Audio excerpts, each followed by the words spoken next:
Namah Vishnu Padaya Krishna Prastaya Bhutale Srimate Bhakti Vedanta Swamin Ite Namani. I got back my letter. I was reading they had a little cartoon about Prahlad Maharaj, and I was thinking, what a nice name, Prahlad. And at the same time, I got the letter from Srila Prabhupada for my initiation, saying my name is Prahladananda. So I said, wow, that's amazing. And then I heard from Dayananda, who was Srila Prabhupada's secretary at that time, when he'd received my letter for initiation, he said, how can I initiate this boy? He said, there's no letter of recommendation. So Dayananda said, well, I just talked to him on the telephone, Srila Prabhupada, and he seems like a very nice devotee. So Prabhupada said, oh, you recommend him? So Dayananda said, no, I mean, I don't even know him. How can I recommend him? I just talked to him. So Prabhupada said, so if you think he's a nice boy, then I'll give him initiation. What really struck me the most was being in a room, and in my mind, it's a huge auditorium, but I think it was the Boston Temple Room, which it's not that large physically, but it seemed to be extremely large. And it was filled with devotees, so there was standing room only, literally. And I was in the back of the room, and Srila Prabhupada was glancing around the room.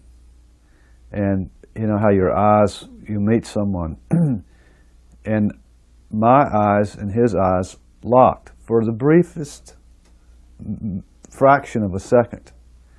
But I felt that in this huge room, there was a personal connection between myself and Srila Prabhupada. And I didn't, at that time, of course, everyone thinks, they're special, but I didn't think that. Because I realized that this person had the capacity to relate to every person in the room. That there was it wasn't as though, it wasn't just that it was a survey glance. He actually connected with every person. Since then, I understand a little more how why, or the process that he did that. But Srila Prabhupada was the external manifestation of the super soul. I mean, he's not the super soul. He's the jiva soul, a perfected jiva soul. And because he is a perfected jiva soul, he is transparent to the Paramatma, which is situated within everyone. So there was a direct connection, because the Paramatma within my heart and the Paramatma within his heart were connected. Or no, you and I, our connection is covered due to the false ego and the conditioning that we are in. But in his case, there was no covering. There was no false ego. So the spirit soul and the Paramatma were in perfect harmony. So he could know perfectly what was in my heart, because as much as the Paramatma knows, he knows. And so throughout, since that time, in meeting with him, I sensed that more, that he knew directly. I mean, it said that the Paramatma is closer to you than you are to yourself. I mean, there couldn't be anyone closer. And Srila Prabhupada was the direct connection. So when he spoke, I understood it to be that Paramatma was speaking. And didn't understand at that time, but now I think I understand a little better that was the case. And he explained that once. I wasn't present, but it's a famous story. I know that you've probably heard it many times, but I'll tell it again because it bears repeating. He was in New York with Ramaswara. This was Ramaswara and some others were in the room. And one of the members of the press asked him, can he speak to God? I believe that was the question. And Ramaswara, and he said yes. And Ramaswara explained to the reporter that what that really means is that God within is the intelligence. And when you take help from the intelligence, you're taking help from God, to make it more palatable, perhaps, to the Western mind. Prabhupada stopped him emphatically and said, no, directly. So anyway, the experience in Boston was sort of astounding to me. I remember at the start of the lecture, before the initiation, Srila Prabhupada sent 2 boys out of the room because they didn't have tilak on. Boys were named Girish and Birbhadra. These were the sons of Shilavati, who had been living at New Vrindavan with us. They were 9, 8, 9, 10, something like that. So even though they were just boys, Prabhupada saw their faces. They didn't have tilak on. So he said, go put tilak. He just motioned them out of the room, put tilak. And then while they were out of the room anointing their bodies with tilak, Prabhupada started talking about tilak and how tilak was our trademark. We are selling Krishna for free, and still no one will take. And when he said that, he just started laughing. His belly started, like, no one will take. He started laughing. And then Srila Prabhupada started giving a very intricate lecture, at least intricate to me. Perhaps I was just tired or whatever. I couldn't follow it, what Srila Prabhupada was talking about. And then finally, I started to catch on when his lecture was interrupted by Bhagavan Das's, Bhagavan was the president of the temple, his little baby son started clanging on the these kartals he had in his hand. Mother Krishna Bhamini was holding him, and he started clanging on the kartals. And when the child did that, Prabhupada expertly used it in his lecture. He said, just like this child, he has had practice. So Prabhupada had been talking about transmigration of the soul. I hadn't been following it. And then when Prabhupada said he has had practice, he started beaming at this little boy. And then the little boy started beaming at Srila Prabhupada. We were looking at the boy, looking at Prabhupada. There was like a very dramatic pause. He has had practice. It's like there was something going on between Prabhupada and this little boy. And then I started to catch on. It was about transmigration. One time we were riding in the car. I remember I was driving and Prabhupada was on the other side, and somebody was in the back seat. And then Prabhupada said, so how old is Chandramukhi? And I said, oh, she's 2. And he said, so you could send her to Gurukul. And there was a Gurukul in New Vrindavan at that time. It was just Shilavati's kids, and maybe Dwarkadish might have been there. And so I said, and she's 5, Prabhupada? He said, no, you can send her now. But I thought I'm not going to do it. I was visiting New Vrindavan out of curiosity. It was in the spring of 1970. Spring to me, I wasn't from Atlanta, it was spring there. It wasn't spring in New Vrindavan. It was very wintry still. I think it was March. And the devotees had obtained a plate of prasadam from Los Angeles, where Prabhupada was staying at the time. And they were passing it out. They're making a big, a big production out of this prasadam was from Prabhupada's plate personally. And I was very skeptical. But I happened to get a raisin from the plate. There was one of those golden raisins. Prabhupada said the other ones were burnt. He said burnt, or sometimes they look like insects. He didn't like the black ones. So I took this golden raisin and popped it in my mouth.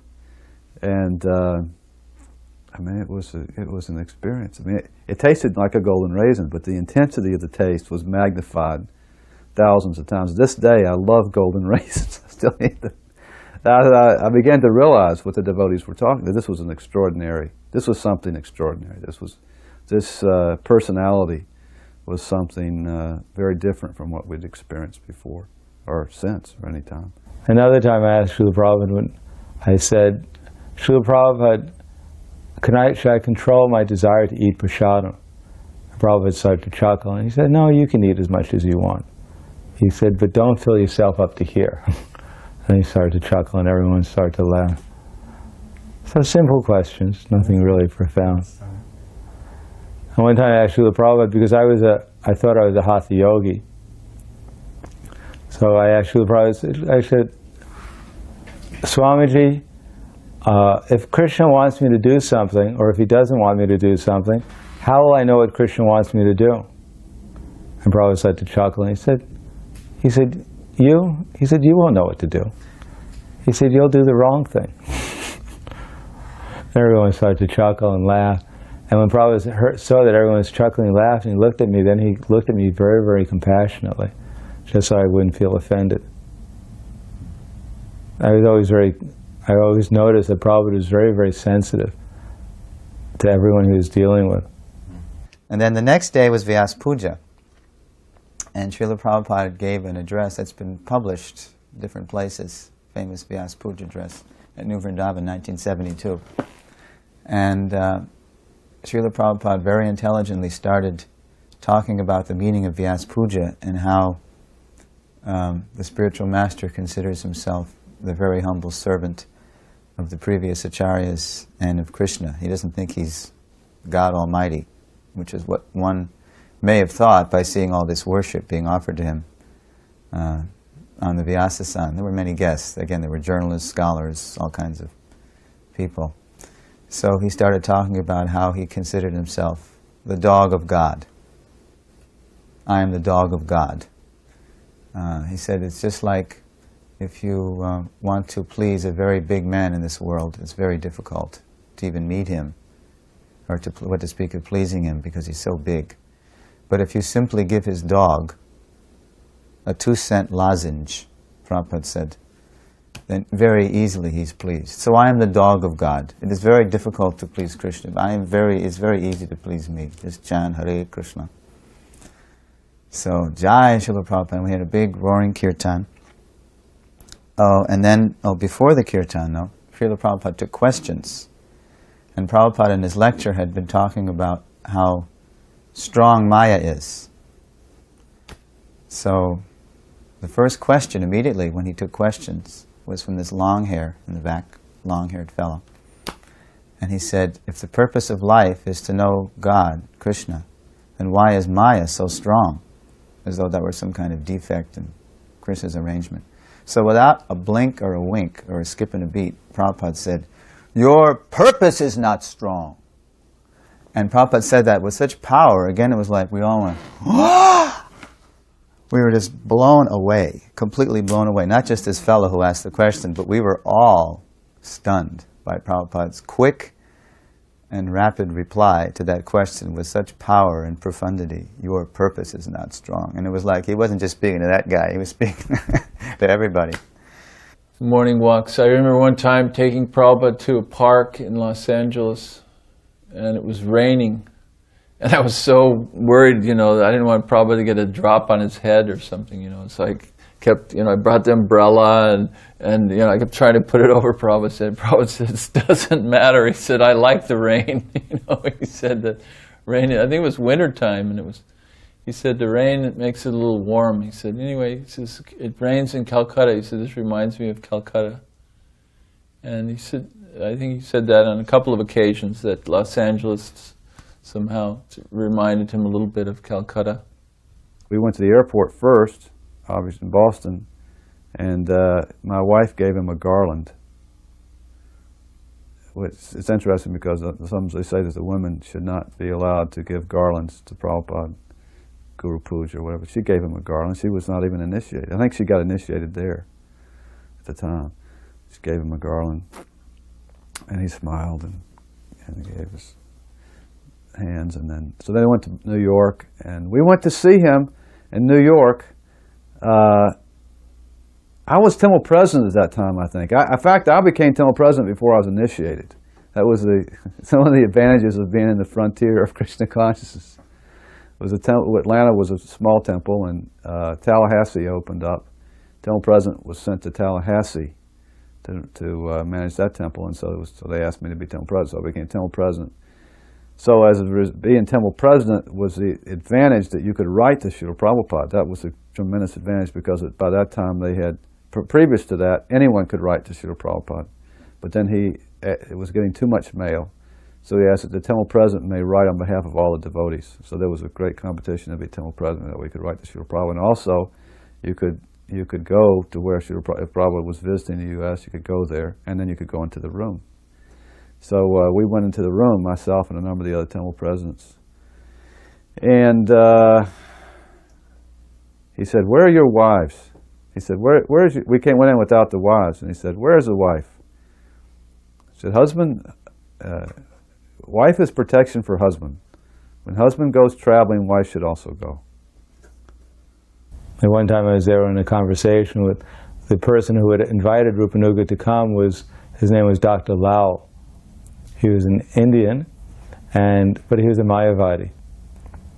He had asked the devotees to open a center there, and Rupanuga came up and opened a center. But this Dr. Rao was never very surrendered. And I saw how Prabhupada preached to him, very, very simple.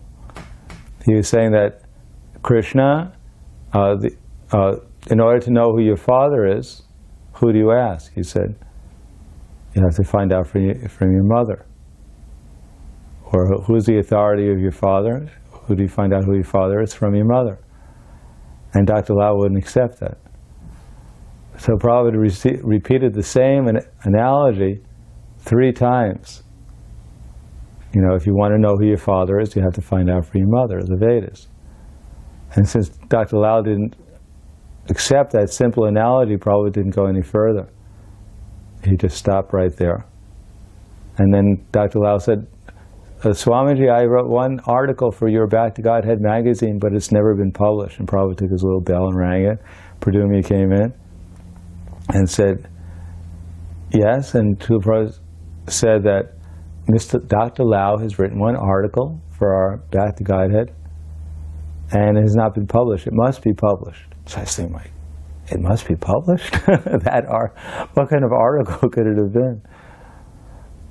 And then Prabhupada said, it's very important to write for Back to Godhead. I want all my disciples to write for Back to Godhead. So I realized the importance of writing for Back to Godhead, and then I realized that this article will never be published. But Prabhupada was very, very kind to Dr. Lau. So Srila Prabhupada gave a nice lecture, and then he began to sort of banter with the people, and he picked out the Indian. So he picked out this Mohanty. So he smiled, and very cordial, and very friendly, very loving with this man. But of course Mohanty was young enough to be his son, really. Mohanty was probably 40-something at the time. Dr. Mohanty, actually. So what part of India, where are you coming from? He's from Orissa. But Mohanty was a little proud because he was an educated man, and he was a PhD in biology. So he said, so Prabhupada said, so why have you come, where are you from? Orissa? So why you have come to the USA, to America? So I am a biologist, as though, now be proud of me. I'm your countryman, and I've succeeded in the material. I've got my degree in biology. I'm an important man, a professor. See, be proud of me. Prabhupada said, oh, poor frogs. And the room just exploded in laughter. So Mohanty, of course, Mohanty is nice enough to be, the butt of the, he's a nice fellow. I mean, if it really hurt him, Srila probably wouldn't have done it. So Mohanty protested, and he said, no, it is for science. It is for science. And Prabhupada laughed, and he said, oh, we'll take your body for science. and amid the laughter, Mohanty said, yes, I'll do. And Prabhupada he laughed. He said, no. He said, this inquiry of science is not very important. It is better to study the Vedas, study the Srimad Bhagavatam. While going on a walk in Dallas with Satsrupa Maharaj and others, I guess Prabhupada was asking, he was told that there was, that Hunt lived across the river from where they were walking. Somebody told Prabhupada, right across the river is H.L. Hunt, and he's the richest man, or one of the richest in the United States. And so Prabhupada then said, well, if you see him, what will you tell him? So then somebody said that, we'll tell him that we have a school here and we're producing first-class citizens, because Prabhupada was talking a lot about that. I was in context with what Prabhupada was saying at the time. And then Prabhupada said, no, you'll tell him he's a thief. So then, this is like, I heard the story and I thought, along with a lot of other devotees, how are we going to just go and tell this guy he's a thief or something, he's stealing from Krishna. So then I was with, and I remember that story, but so I was with Prabhupada in 1976, beginning of 76, as his secretary in Mayapur, just for a month. Then we were walking on the roof of the Mayapur building, and Jayapataka came with this life member, and the life member, he introduced the life member to Prabhupada and said, this is Mr. So-and-so, and then this man was very respectful. He was a man from Calcutta, industrialist, and Prabhupada said, so what is your business? He says, I manufacture glass. I have a glass factory. And Prabhupada said, oh, very good. He says, and what's the manufacturing process? How do you manufacture glass? He says, well, it's done from, glass is made from silicon, which is in the sand. So then Prabhupada said, so who owns the sand? And then the man, he's a pious man, he's a bright man, he said, oh, Swamiji says, Bhagwan owns the sand. And so, meaning God owns the sand. So then Prabhupada said, so you were stealing from Bhagwan? And then this was just, and everybody liked it, they thought, oh, this is good, Swamiji has sort of put this man on the spot. Prabhupada has put this man on the spot. And the devotees laughed and the man laughed, and he sort of faded back a little bit, and the topic changed a little, and then he came back up again a few minutes later next to Prabhupada, and he said, Prabhupada, I'm giving in charity. He says, I give in charity. And Prabhupada said, oh, you were just a little thief then. So he wasn't going to let him off the hook. That was something. And just thinking about it, I love to think about this. Two examples, like Prabhupada, it's like precept and practice, How are we going to call a big man a thief?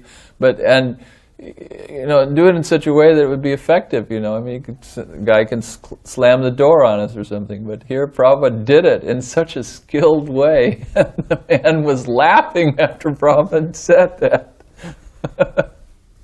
And then, even then he sort of tried to get off the hook a little bit, and Prabhupada was saying, nope, I'm not going to let you off. In such a nice way, too. So, during the question and answers, there was one fellow from Jamaica who was a life member who was an industrialist in Jamaica. And Prabhupada had spent most of the lecture just blasting and hammering away at the materialistic civilization, the modern industrial civilization. This guy was an industrialist. So he raises his hand, Prabhupada, what about the wheels of industry? So without hesitation, Prabhupada said, stop those wheels. Whereas in other contexts, Prabhupada encouraged us to use the technology for Krishna's service, what have you. But in this case, Srila Prabhupada came down heavy on him, and he said, stop those wheels. So he must have known the man could hear that in the right spirit. Because Prabhupada, of course, was also using those wheels, turning him in a spiritual direction, Yukta Vairagya. We gave a Sunday feast lecture. Atlanta is right in the middle of the Bible Belt. So many Christians. He gave a lecture about Christianity. Some people, we had a lot of guests, and one fellow who became a devotee, his name was Peter at the time. He's now Paramparadas. So he was one of these seekers who had studied many different. So when another fellow who was very much into the Sikhs, the 3HO ashram. So Prabhupada talked about Christianity, and he taught to the Christians, and he told them basically Christ is our guru, and very nicely, dealt with them very nicely. And then this man in the back said, "Who is Guru Nanak, Srila Prabhupada?" No. What happens to followers of Guru Nanak? Prabhupada said, "The followers of Guru Nanak are indeed fortunate." So being emboldened, now this other one, Prahladananda, gradually became Prahladananda. He said, "Prabhupada." He said, "Prabhupada." "Yes." "Who is Mayor Baba?" I said, "I do not know. There are so many Bogus Babas. Just know who is Krishna, that is sufficient." So it was wonderful. This man was, he was very hard because we've been preaching to him, but he was very resilient. But at that moment, he surrendered. He became a devotee of Prabhupada. It was very nice. One time Prabhupada came to the University of Buffalo, and he was giving a lecture. And when he was giving the lecture, first he walked in and he sat down. He was in one of the rooms at the university. And there were so many students came there. And he asked Rupanuga, he said, which verse should I give? And, well, Srila just opened the book to his verse, which Shri Bhagavanu Vachi Mam Vyushate Yogam Praktavanaham Aviyam Vyusha Manave Praha Manor Ishrakave Bravit. And he started to lecture from that. And then after the lecture, he asked for questions. And one boy stood up and said, "Swamiji," he said, "tell us truthfully, are you really happy?" And Prabhupada became very, very grave. And he looked at the boy and said, "So, if I told you, would you believe me?" And the boy goes, No, Swamiji, come on, tell us, are you really happy?" And so Srila Prabhupada looked even twice as grave and looked in the boy's eyes and said, "If I told you, would you believe me?" "Oh, come on, Swamiji, just tell us, are you really happy?" And then Prabhupada had this beautiful smile on his face and said, "Yes, I am very happy." And everyone goes, "Jai Prabhupada!" And then this boy, his big grin on his face turned into a big frown, and then he sat down. The devotees went, "Jai!" So Prabhupada could, just by his smile, defeat someone. And then I went in the temple room, just in time to hear some questions and answers that Srila Prabhupada was fielding after his talk, his arrival talk at the temple. And I got there just in time to hear this one devotee who had been with devotees. Actually, he was a younger brother of Mother Janava, and his name was Jay. And he asked, he had since being with the devotees, he had become associated with some born-again Christians. And he asked this question in a challenging mood. He said, "So what is this love of God you're feeling?" Just sort of out of left field, a real kind of a challenging tone. So, when Prabhupada would answer questions, he would answer more the intent of the questioner than the denotation, the meaning of the question. He would answer the spirit of the asker. So, Srila Prabhupada said, "What is this love of God that I am feeling? It is that I am not afraid of anything." That's how he chose to answer that, because he was challenging. That's all. A boy came who had been one of the top men with Maharishi, Mahesh Yogi. He came to Srila Prabhupada and he announced that Maharishi had sent him to Prabhupada. That he had told Maharishi that he wanted to go higher. And that if he wanted to go higher, Maharishi had responded, "If you want to go higher, you must go to Swami Prabhupada." So he had come. So this was, the devotees thought, "Oh, this is wonderful. What a breakthrough. This is a breakthrough that we're going to, now, this is a big deal." And so, and it was presented to, Roy was introduced to Prabhupada, and the whole thing was said, and the boy said, "Yes, Maharishi recognizes you as the real thing," and that and so he said, and Maharishi's program is to make people, most people can't follow your path. So to make people a little more qualified to follow your path, Maharishi is helping them just get started. Then when they get started, they can come to you. He was making this whole presentation like this, and Prabhupada just listened. He was sat behind the table in typical fashion. Prabhupada's very non-committal. I mean, just listened. Everybody was hanging, just waiting to see what he would do. And of course, ourselves being, passionate, we were thinking, this will be an opportunity. We can, it sounds nice, it sounds right. We can get all these people and we can make them devotees. Prabhupada listened. And he closed his eyes, and when the voice finally finished, because he talked for some time, a half hour. Not half hour, but he talked for some time. And so Prabhupada closed his eyes. Then he opened his eyes.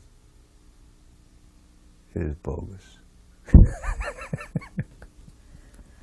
It is bogus. He says, just chant Hare Krishna. There's nothing, no need for anything else. We had one engagement at the University of Buffalo. There was the University of Buffalo and Buffalo State University.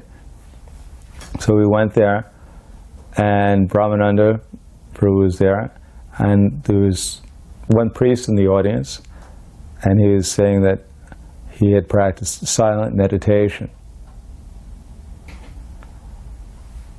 So Prabhupada's answer is that silent meditation is not for the sage.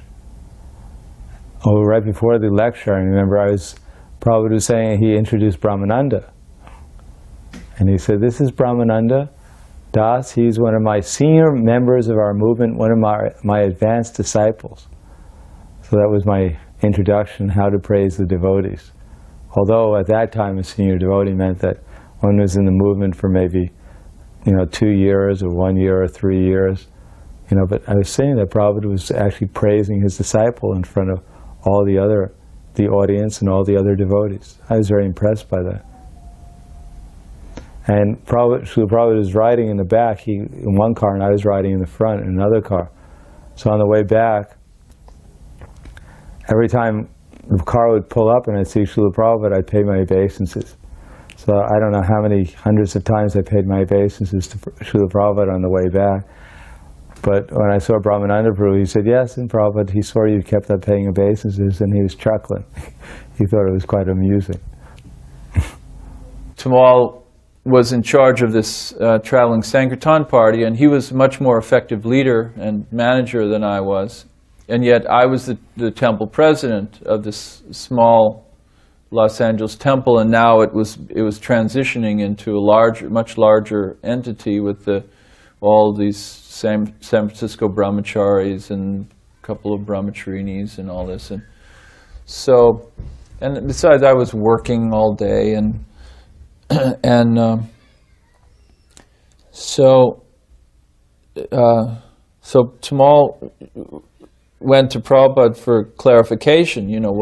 What's my position and what's the position of Dayananda, who's the temple president? Well, Prabhupada, he may have told Tamal some things in private. That's not exactly clear to me, but basically the way it was told to me and told to the devotees in general was that Dayananda is the temple president. I just remained the temple president. There was no real confusion in my relationship with Tamal or anything, that I was the temple president, but then Tamal became the secretary. So then there was a question, well, what's the secretary do? And Prabhupada said the secretary, is the person who relates to the spiritual master. So it was a sort of a pre-definition to the GBC secretary. And then he suggested we have elections. So Prabhupada nominated some people for different posts. I think he nominated me for temple president, Tamal for secretary, and Jayananda for vice president, and I know that Shilavati was Pujari. I don't know if that was an elected position, but then I think he nominated Birbhadra for temple commander.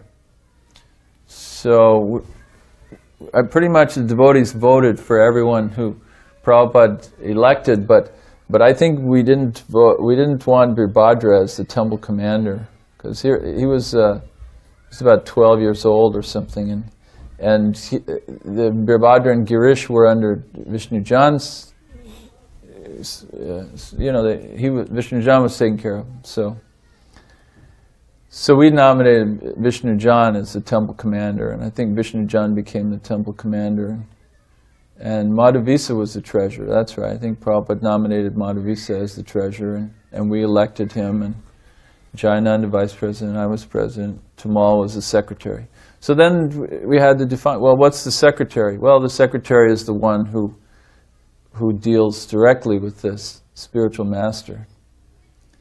So I always thought, I didn't probably realize it at the time so much, I had some idea, but later on I realized that Prabhupada was just incredibly skilled at the way he managed the whole situation. I mean, here was this transition, and I remained the president, and even then Tamal left the center later and went to England and went preaching in various places in the world. But so I then remained the temple president, and so there was no disturbance. And I thought about it a lot since then, that I see sometimes, temple president's not very effective, so here's another guy, he comes in, he's much more effective, and so let's get rid of this old guy and we'll put in the new one, But the way Prabhupada did it was so skillful, he just created this new position and he kept the temple president, and there was consistency throughout. We would make resolutions, and then Srila Prabhupada would approve them. So, in fact, sometimes he would attend our meetings. He used to chastise us that why is it taking so long for your meetings? So you should finish up your business in 2 days, maybe 3. We'd be meeting for weeks. They finish up your business in 2-3 days, then remainder time you should discuss how we can become Krishna conscious and give Krishna consciousness to others. Finished. So he would come and sit he would sit, and he said, first you should make a proposal, then it should become resolution. Proposed resolution, then resolution. Not simply discussing. So this was one particular time. We were on the veranda. We were all sitting and around him, and we kind of trailed out like an oblong. And he sat at one end on his, he had an asana where he was sitting. And the son of Mayapur, and his heart was obviously absorbed in Chaitanya Leela and various ecstasies. And meanwhile, externally, these young disciples were holding their GBC meeting. And someone made a proposal, and the proposal was debated back and forth. Someone gave this opinion, someone gave that opinion. And so then it became time for a vote. And it was a vote, yay or nay. So I think probably the vote first was yay, those in favor. And so they said, all those in favor, raise their hand. So he looked around, and first one would raise their hand, then the other. And so then it become clear. It became clear who was the majority. That the majority in this particular vote was going to be in favor of the resolution. So once that became clear, Prabhupada, he raised his hand too. he said, yes, I'll also vote for it. He wanted to see first what the majority was. Then he also voted. But sometimes he was, and then he laughed, of course. He was making funny joke. But sometimes he was much more serious about our resolutions. We took our resolution to him. I think it was the first time I was on the GBC, the first meeting that I had. I was there. In this particular meeting, the resolution was passed that women, amongst other things, that women who had no husband could not live in the temple if they had children. Women with children and no husband could not live in the temple. And the justification was that this was a tremendous drain on the temple finances, because if she has a child, she can't go on Sankirtan, and you've got to give money for the child, and so on. And that really the husband who has fathered this child should take responsibility. And it wasn't practical. And, you know, there's no real place for them. And how can you put a woman with a child in the Brahmacharini ashram? It's disruptive. And there's no place, we can't get an apartment for every woman with a child. It's just not practical. So we have to draw the line somewhere, and we can't let women with children and no husband live in the temple. So we go, so the standard was, Srila Prabhupada would attend, I told you before how he would attend a meeting, but he would attend for a little bit, then he would go to his room. And so once the resolutions were all fixed, they would have to then be read to Srila Prabhupada for approval.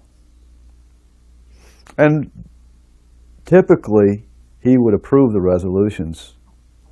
They would be read and to sort of one after the other, and then so he would shake it and so it would be approved.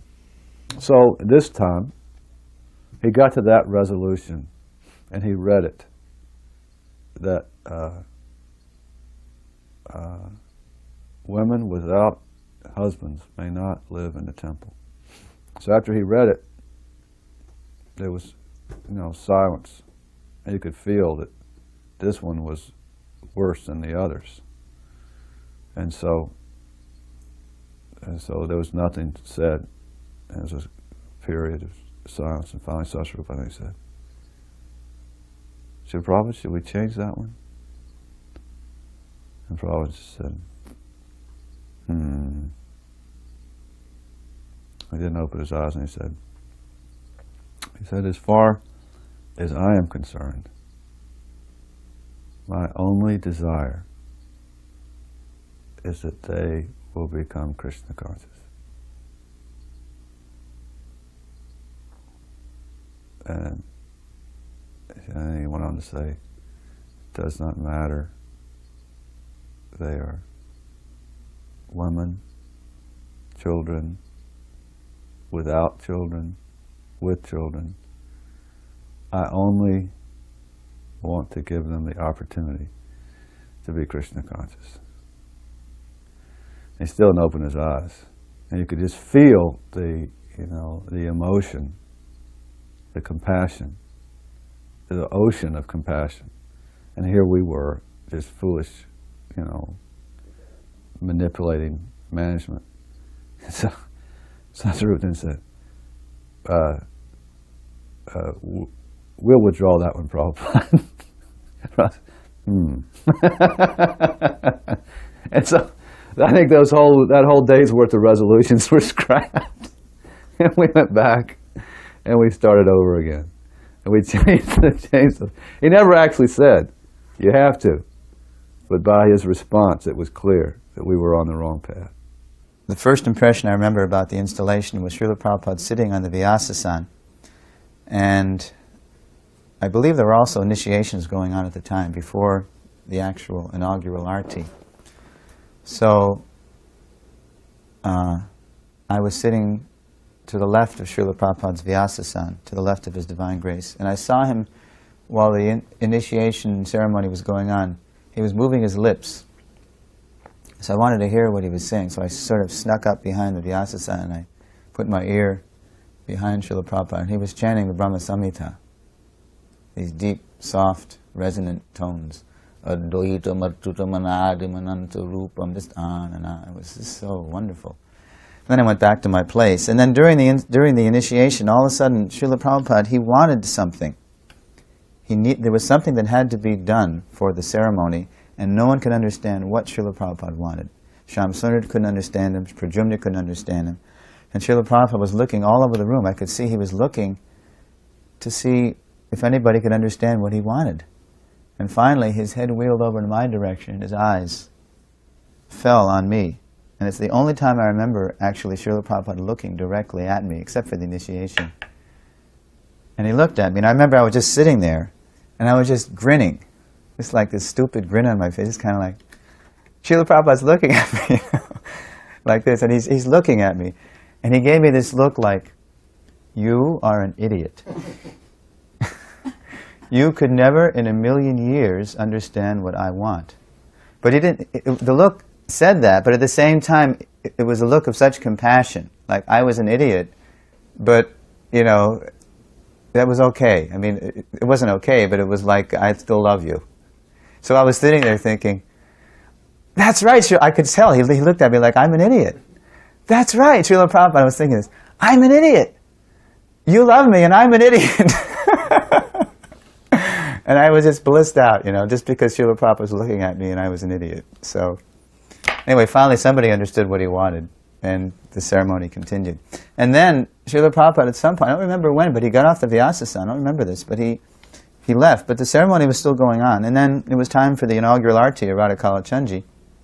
And when the curtains opened, there was Srila Prabhupada on the stage with Sri Sri Radha Kalachandji, with this very Spartan background, nothing like today. You see the pictures of Kalachandji Dham. And there was Srila Prabhupada doing Achman, ready to do the inaugural arti. I said, what a treat. I've never seen Srila Prabhupada do arti. So I remember watching Srila Prabhupada perform this arti, and it's made a very deep impression of how he performed the arti. It was very deliberate and very meditative and very, just very deep with bhakti. Just, it wasn't any, you know, quick with the circles. It was just very deliberate and meditative. And then when Srila Prabhupada offered the water to the deities, then he turned to us, and to my memory, we'd always been just passing the water around. The pujari would put it in the cup, and then somebody would come around and sprinkle. But Srila Prabhupada didn't do that. He just took the water from the water conch, and he put it in his hand, and he started flinging drops of water out at us, the congregation. And I remember leaping up in the air and catching these droplets of water and thinking of the first Gaurvastak, the spiritual masters receiving benediction from the ocean of mercy. Just as the cloud pours water on the forest fire to extinguish it, so the spiritual master extinguishes the blazing fire of material existence. And I remember this was just like the perfection of that shlok, that stanza. Feeling these drops coming from Srila Prabhupada's lotus hand and then just drinking them. So that was very wonderful. Tamal Krishna Maharaj was there, and he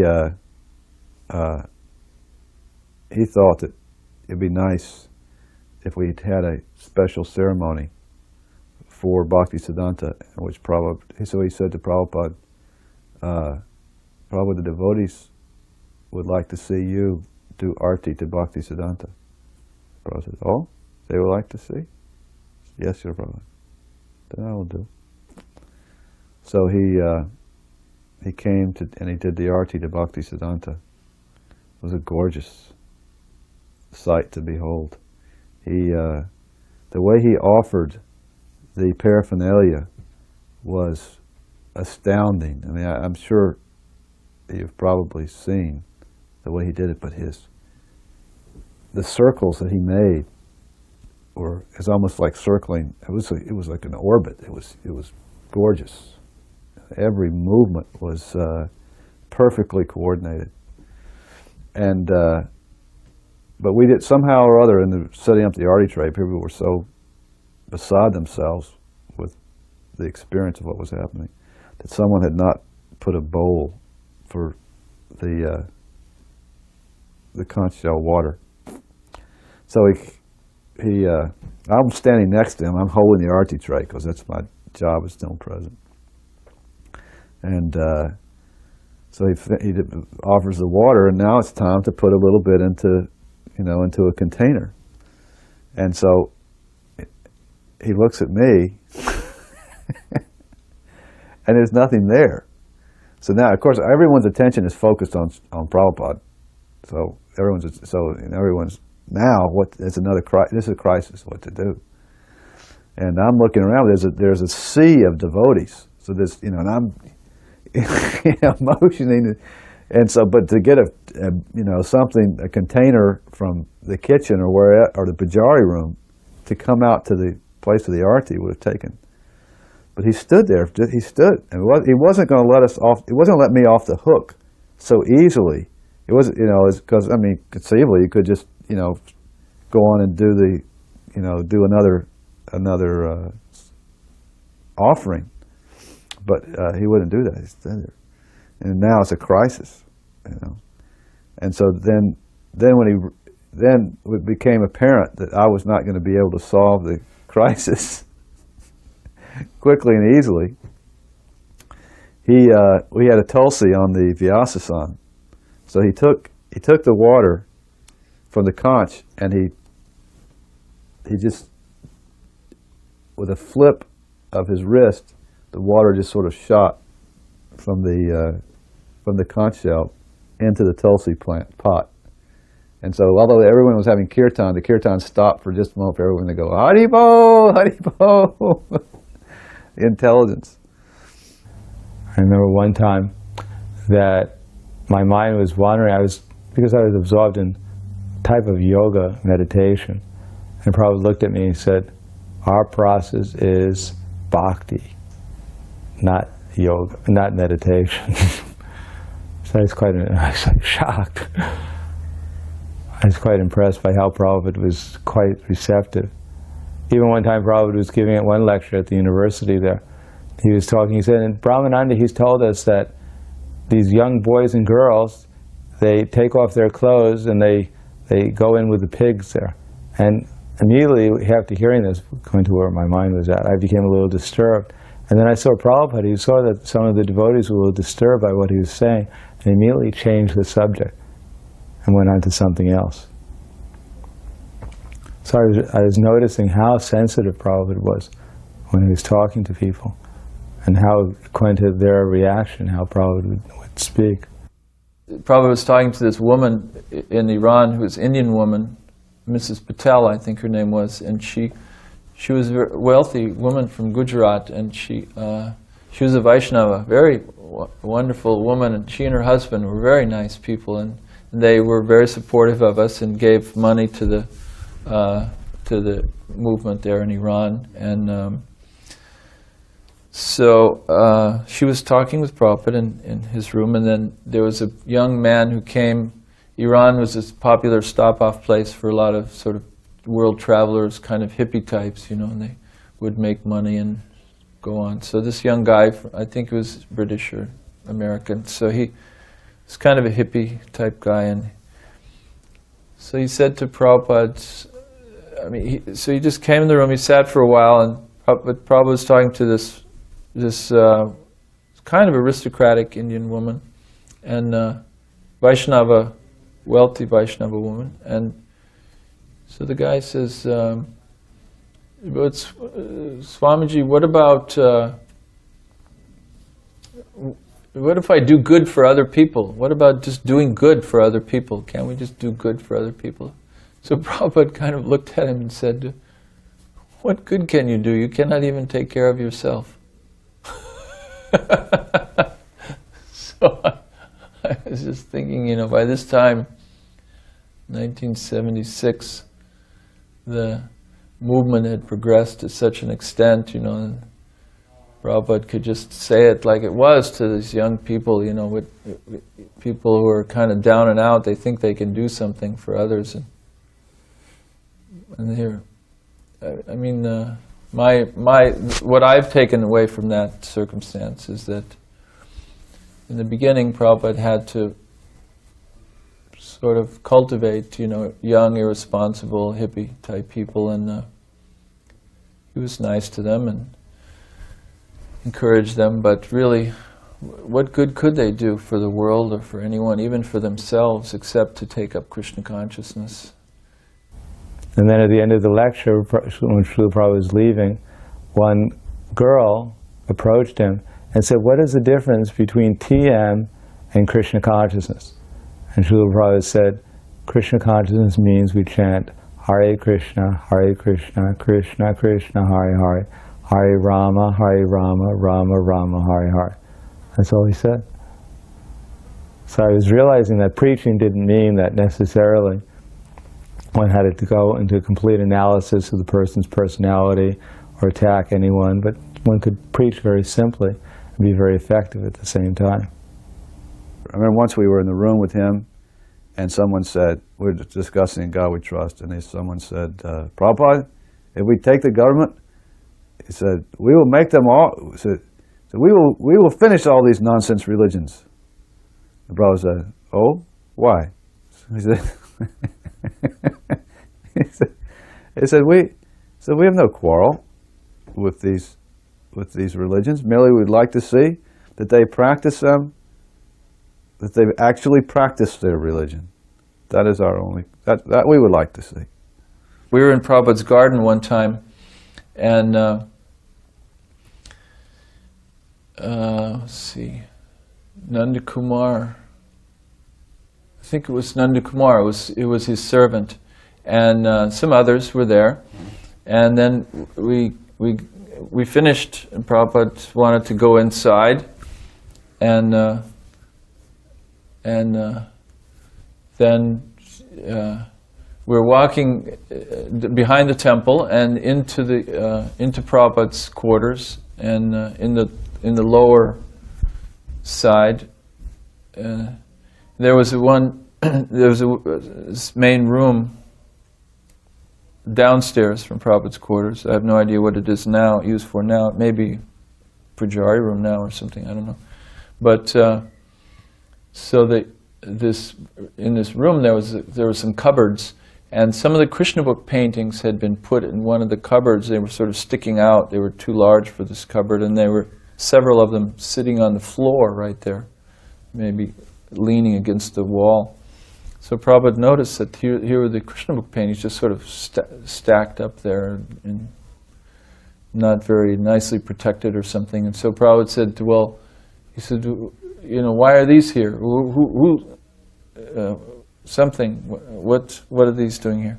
So Nanda Kumar, or whoever was his servant, said, so I don't know, Prabhupada, it's not my responsibility.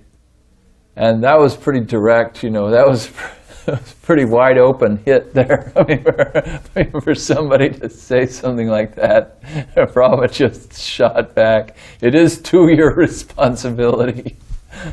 So that's always, I always remember that, because that was a pretty clear indication that we have to take responsibility for things, and he expected his disciples to take responsibility for things that they saw in his movement. That at some time during one of those lectures, Srila Prabhupada told us frankly that we had all come to him, to Krishna, because of prasadam. He just told us flat out, we were all prasadam bhaktas. So Prabhupada, when Prabhupada said that, he was being fanned by Abhiram Prabhu, who was the temple president. And Abhiram is very reserved. He doesn't just open his mind to anybody. He's a very cool customer.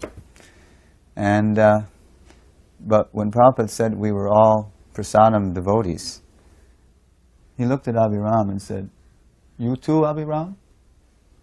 So Abhiram was became very sheepish, just out of character completely, and said, "Yes, Srila Prabhupada, me too."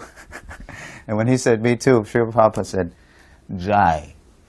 And when he said Jai, his head just wheeled slowly like the sun rising. And as his head wheeled, his smile kind of got bigger and bigger until it was like ear to ear. Jai. And his head all across us, and his head wheeled across us. It was like we went, Jai. It was so funny. And one time, Satsrup Maharaj was going over some of the different devotees who lived at this temple, and then Prabhupada said, and asking him, telling him what they were doing. And Prabhupada said, devotee? Oh, devotee means they're first class. If they're a devotee, then they're first class. In other words, rather than analyzing the different personalities, Prabhupada just said, oh, they're a devotee, they're first class. So I just sort of on a whim wrote to Srila Prabhupada, maybe I'll also run for mayor, like Amarendra had done. And just to sort of, because as I said, we used to be able to write to Srila Prabhupada. So I wrote just in one line, and came back the letter from him. The whole letter was encouraging me to do this. most of the, whatever else I had mentioned was, he responded, but not very much. He went on about, we must set the perfect example in all fields of life, why not politics? So now, he has become, his response, if I made one suggestion of maybe equivalent of a 1, his response was 100. And so now I'm stuck because Srila Prabhupada, wants me to do this. So we corresponded a number of times, and he told me what to say, and so I ran for office, and it was a wonderful experience. It was just like with Amaranda, we were able to present these, we were able to debate these fellows in public. He told me to concentrate. He told me to concentrate on the spiritual side of the issues, that not to get too much into all the details of the issues that were in the election, but we can give them Krishna consciousness. So that's what we did. So basically, it was like a Bhagavatam class, and he said like, he said,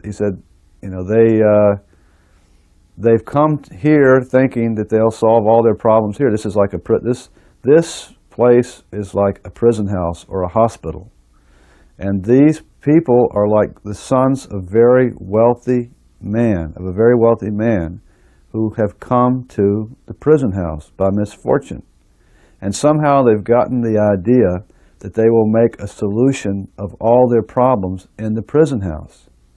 But they will never find happiness in the prison house.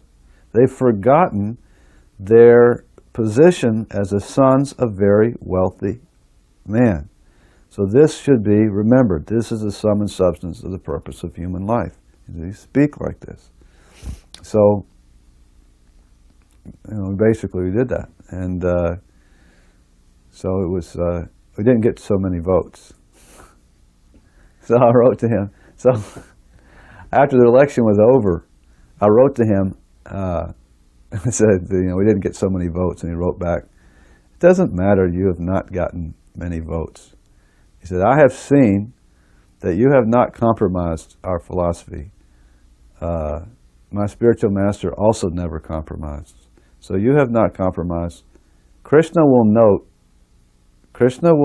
what you have done to try to make them Krishna conscious. And I am proud of you. So go on in this way. And there is no failure for the devotee. So it was I was a little discouraged, perhaps, from not getting as good a response as what we had hoped from the public. So he was encouraging us. One time, Prabhupada, for years, Prabhupada treated me, I would say, pretty much like a householder, because most of my career I kind of came as a householder, as boyfriend, girlfriend, and we were married right there in the beginning, and then, so he treated me quite a bit as a householder, and which I think is a little different than brahmachari sannyas. And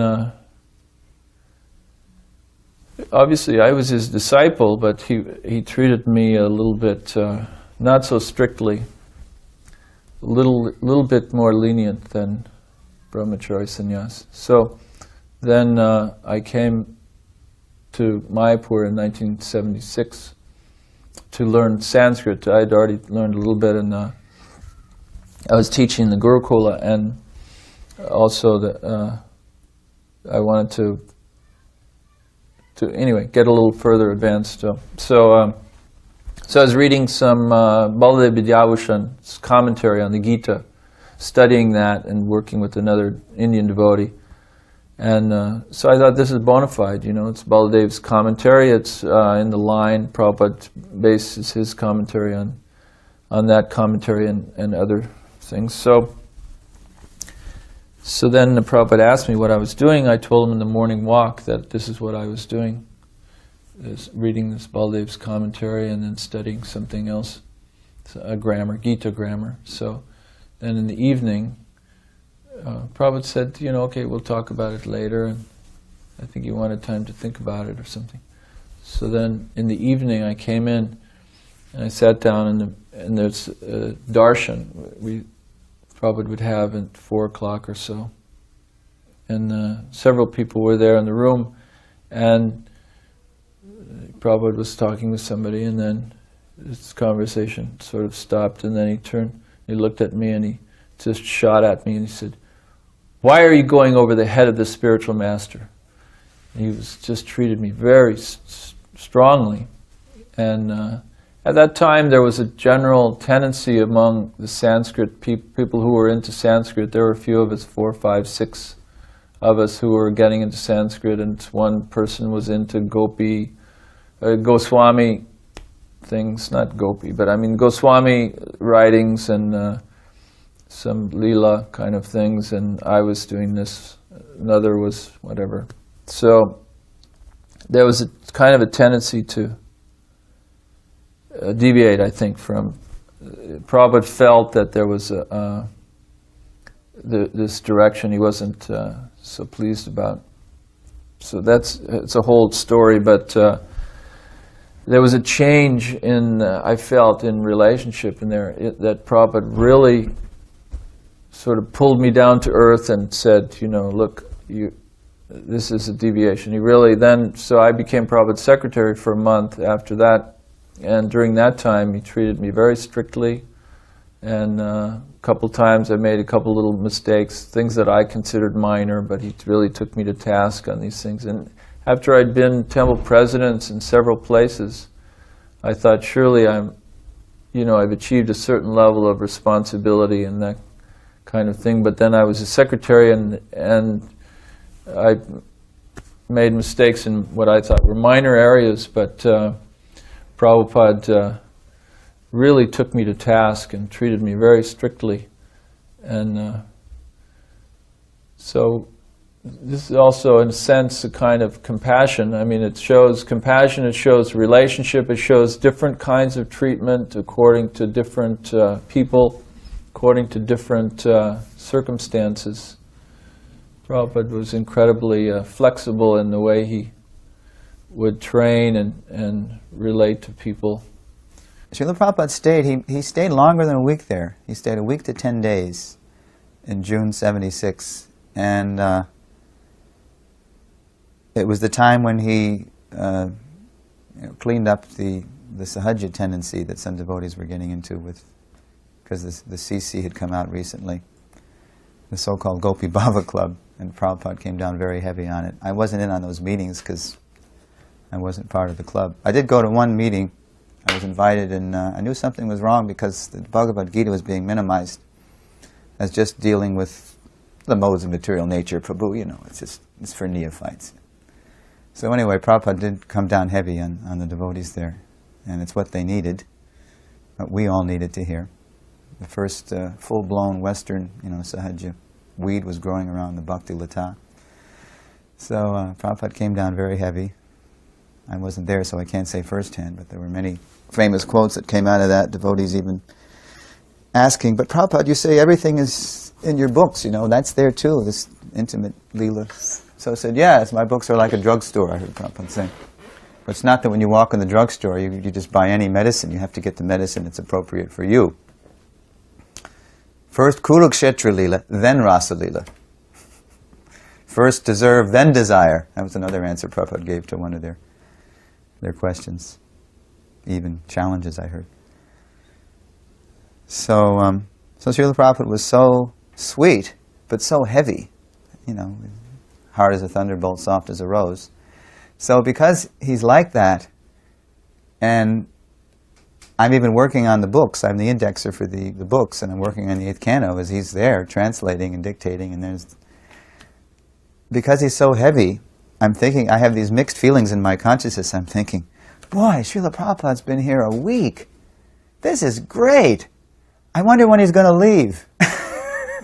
Because it was so heavy, just to be, I wasn't even living with him. I wasn't his servant, personal. I was just living in the same neighborhood where Prabhupada was staying. He was in his quarters, and we need Dwarkadish down there.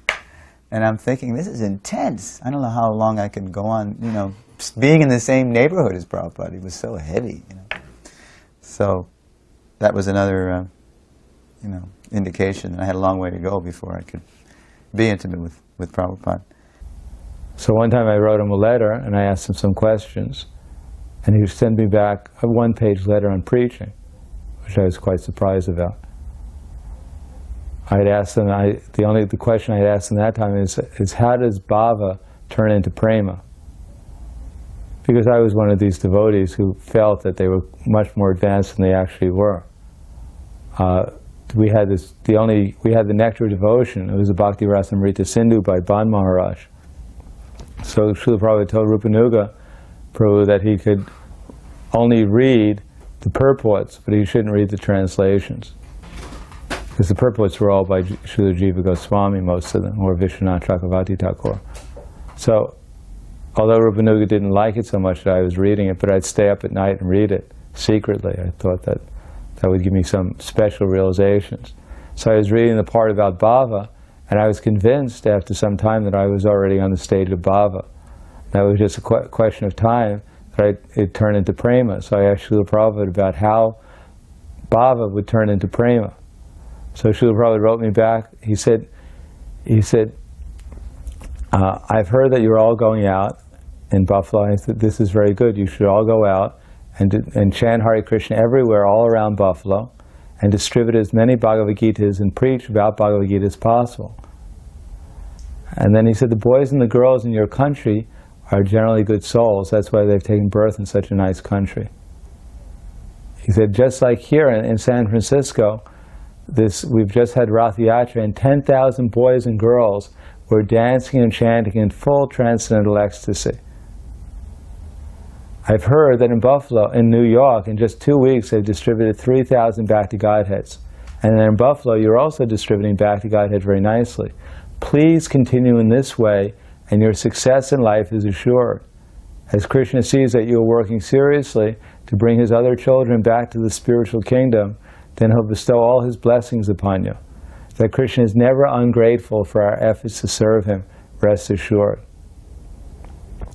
And regarding your question, how bhava turns into prema, there's no need to trouble yourself over such advanced questions at the present time.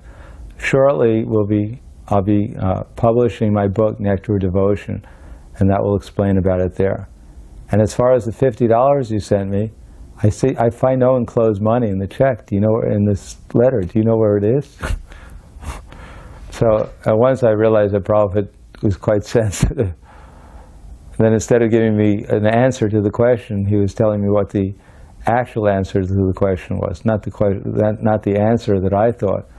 But if I actually wanted these advanced stages of Krishna consciousness, the method was going out and distributing Prabhupada's books and chanting Hare Krishna in the street. And that would gradually give me the answers to the question I wanted. Then the last thing was that Rupanuga wrote to Prabhupada asking permission for himself to go to law school. And then he just put in that he also got permission for me, although I had not asked Rupanuga to do that. And it had a lot of other people listed that were all going to go to law school. There's a whole list of people who are all going to go to law school. So Amarendra had gone, and Rupanuga was going to go, and I was going to go, a bunch of other people. So Srila wrote back, yes, you may go, but not that all of our men should become lawyers. He said, but in Balavanta's case, I can understand that he wants to use this for political preaching. So in that way is all right. But not that everyone should become a lawyer. And he said, I've always wanted a lawyer on the GBC. That was the basis for Rupanuga's permission. I've always wanted a lawyer on the GBC.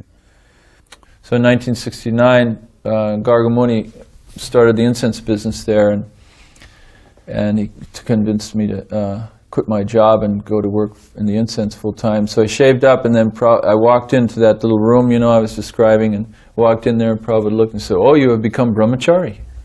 He was surprised to see that I'd shaved, and then later I think he told, well, I know much later even, he mentioned to Jayatirtha that he didn't think that was such a good idea that I'd quit my job, and he thought it was just as well that I remain as a professional rather than going in the incense business. And then he mentioned to me once later in Watsika I came to see him for a morning walk once, and I was in the dhoti and shaved head, and which I'd been doing for some months then.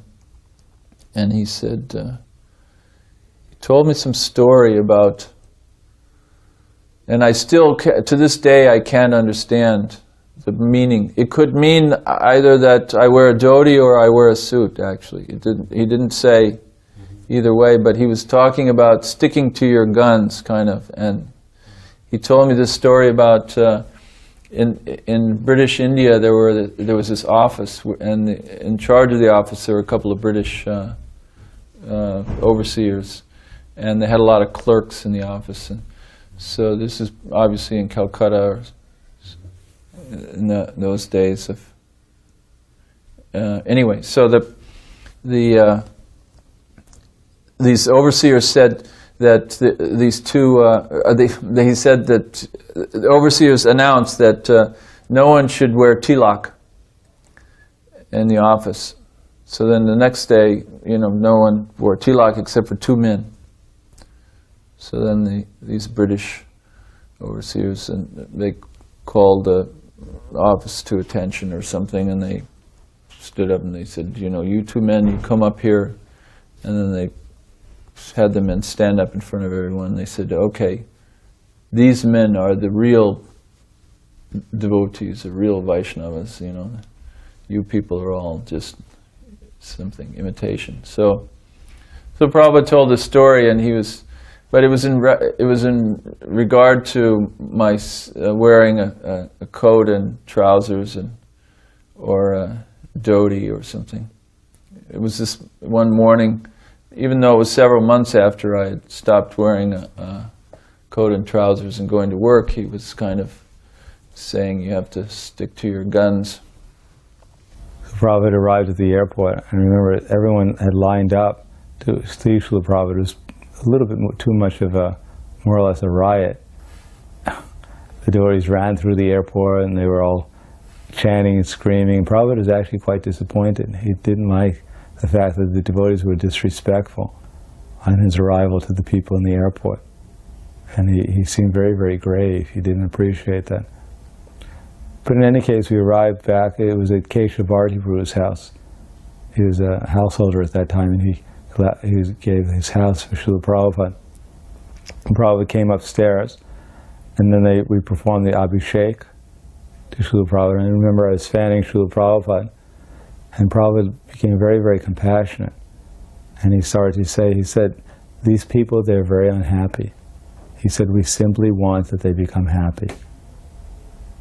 And with those words and Prabhupada's compassion, it summed up the whole mission for me of Krishna consciousness, is to make these unhappy people happy. Then at the end, Prabhupada was sitting there, and Tamal Krishna Maharaj and Vishnu Jan Maharaj were relating their pastimes at Berkeley, preaching to the students there. And they had said to Srila Prabhupada, he said, yes, we had one problem from the vendors there, because we were giving out free prasadam to the people there. And they became envious, and they filed a petition to the police chief, saying that these people are giving it, they're creating disturbance by giving out without a license so much food. So then we got a petition from all the students, and we presented it. So many thousands and thousands of students had signed up, asking for a free, for our food. And we presented it to the police chief and said, so who is better? These thousands of signatures or these few signatures, the vendors? And the police chief had to admit that these few signatures were not as good as these thousands and thousands of signatures. So he said, that is all right. And then he said that these vendors became very envious and they attacked us. And Vishnu Jan Maharaj and Tamal Krishna Maharaj, they took their dandas and defended the devotees. And Prabhupada thought for a few minutes, very thoughtfully, and he said, yes, wherever Chaitanya Mahaprabhu's movement is, there will be victory. The devotees went, Jai Srila Prabhupada. And Dayananda Prabhu walked in. He was working on the Rath Yatra carts, and he fell asleep in the back there. And the devotees started to disturb him. And Prabhupada said, no, stop. He's doing more work than all of you. And at the end, when we were leaving, probably they brought in this huge bowl of fruit for Srila Prabhupada. And I thought, wow, we're going to have a big feast now. And Srila Prabhupada started to take prasadam, the fruit, different things, and offer to devotees. And he gave me a strawberry. And he looked at me and said, don't eat very much at night. In the airport, everyone in the airport, I'm not exaggerating, the consciousness was on Srila Prabhupada. I mean, he commanded that much attention. This was a busy metropolitan airport. And the way he walked, you know, with his head, was so regal that people deferred to him. People, it was, you know, he was obviously a very important person. It's almost as though when the lion goes through the jungle, the other animals, you know, they make way. And so people made way, and he was perfectly comfortable in those circumstances. So he had his cane, and we had a room, VIP room, which they provided for us. We made a Vyasasan. It wasn't much of a Vyasasan. As a matter of fact, it was a cushion with some legs on it we had made very hurriedly, and we placed this asana on top of a table. I mean, we have to remember, we were 22 years old, you know, and we were coming out of, you know, the most, you know, unregulated lifestyle. So you know, everything was a daze for us, and we were all young. There wasn't an older person amongst us, and so we got this, but we figured it had to be high, and there were chairs for everyone else. So we put this asana on the table, and so Prabhupada, he was, even amongst such unqualified people, to me now, a 22-year-old is another generation. You treat them really as your children to give them guidance. Of course, as they get 16, they're treated as equals, but nonetheless, they're young adults who need guidance. In his case, he was owned to be our grandfather, and yet he was allowing us. Of course, he wasn't really allowing us. He was allowing Krishna. He was completely in Krishna's hands, but we were the people Krishna had sent somehow. So wherever we told him, go here, he would go. Okay, where do we go now? Go here. So we go in this room and we take him up, and we walk up to the table. and so that's the stopping point, is the table. So he doesn't. So we say to him, "This is your seat."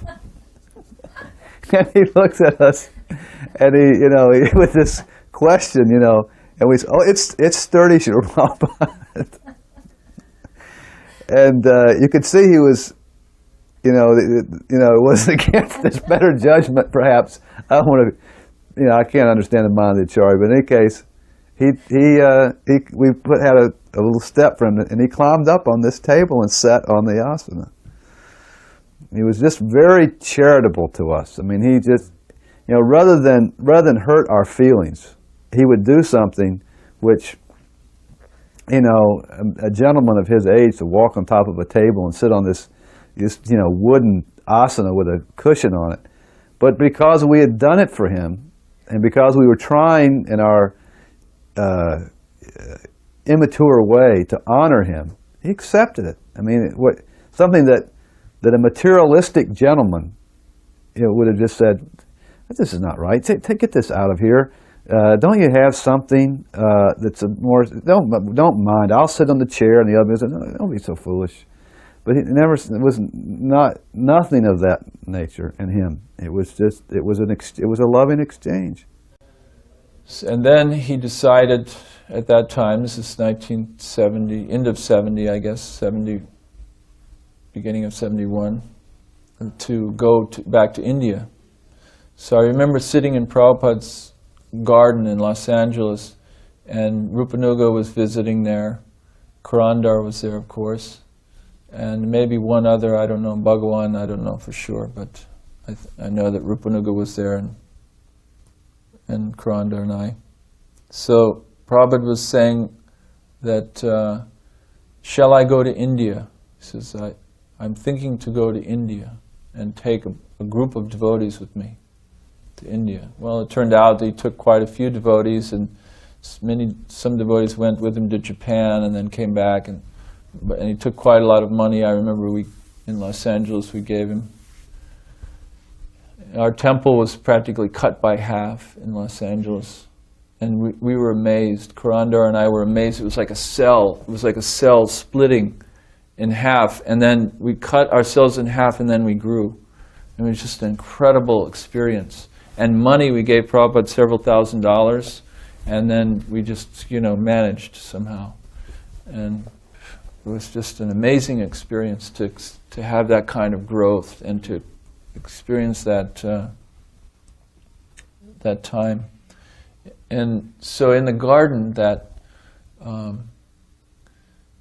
time, we were all experiencing, I think, a lot of pressure and a lot of change.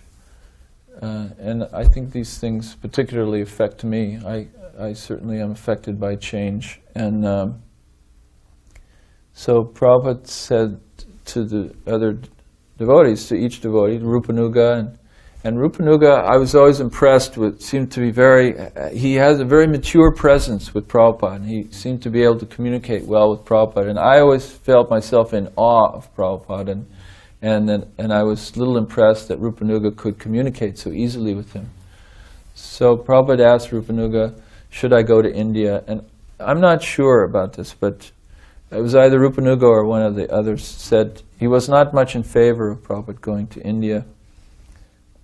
So he expressed that opinion, and then another one kind of supported it. I don't know if it was Kuranda or not. But then Prabhupada asked me, he said, Dayananda, what do you think I should do?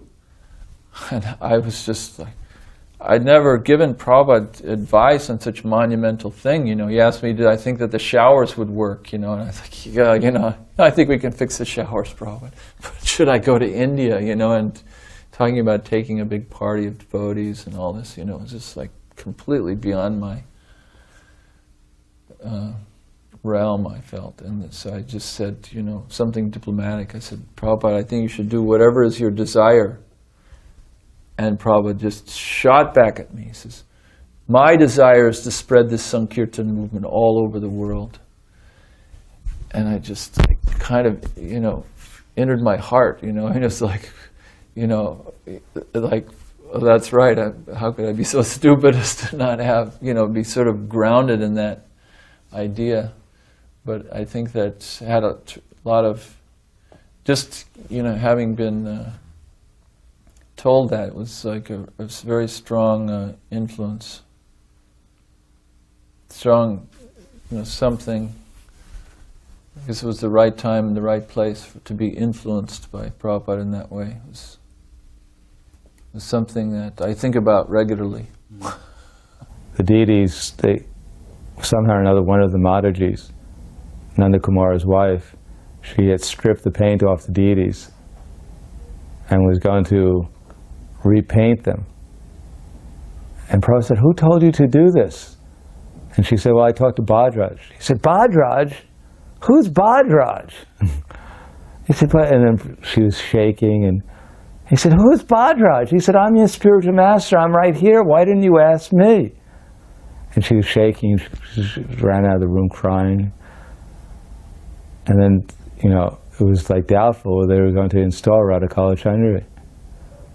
And then they discovered they could get some quick drying paint, so then they painted the deities, and Srila Prabhupada did the installation.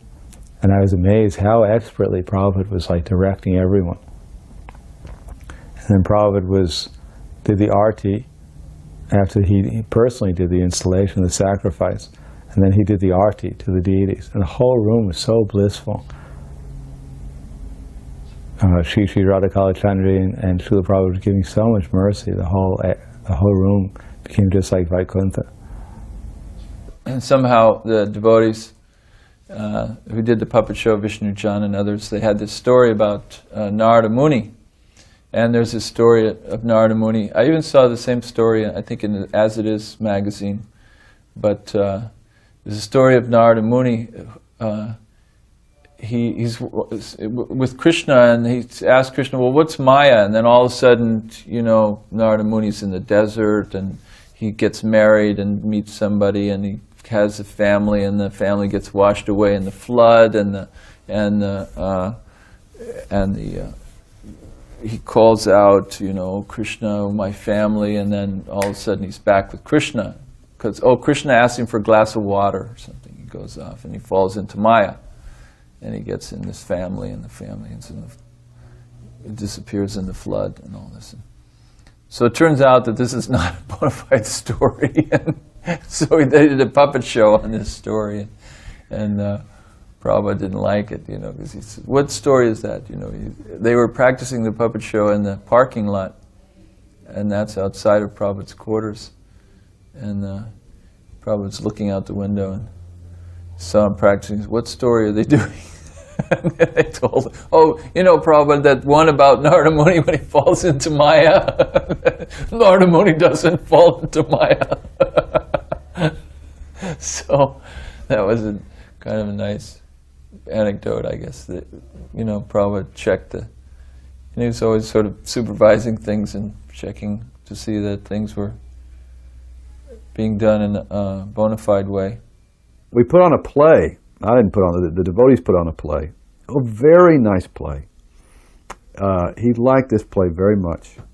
It was, he made very clear his pleasure, this play. It was Leela. It was Chaitanya Leela. And he told how when he was young, he had been in a play of Lord Chaitanya Leela. And when the play was, they had to rehearse it and rehearse it and rehearse it and rehearse it for years. And when they put on the play, everyone, at the end of the play, everyone in the audience was crying. And he said, I did not know why they were crying. And he said, the play should be on this standard. But we put on the play of the Kazi, Lord Chaitanya and the Kazi.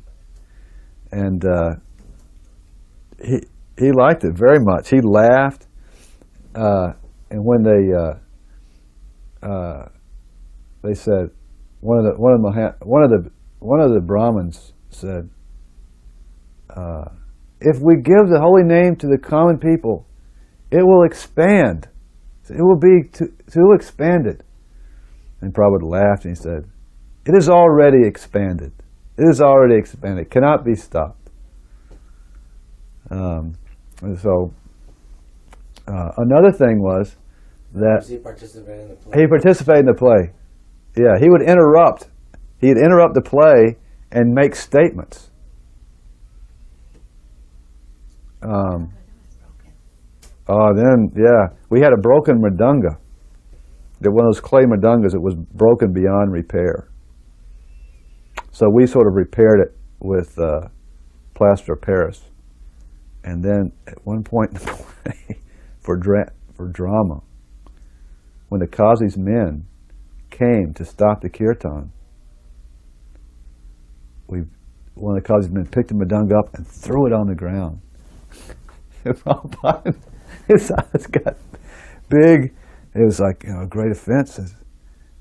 So I was near the Vyasasan, so I whispered, "It's already broken, Prabhupada. It's already broken." I don't think that placated him too much. I mean, he didn't get angry, but we would never do that again.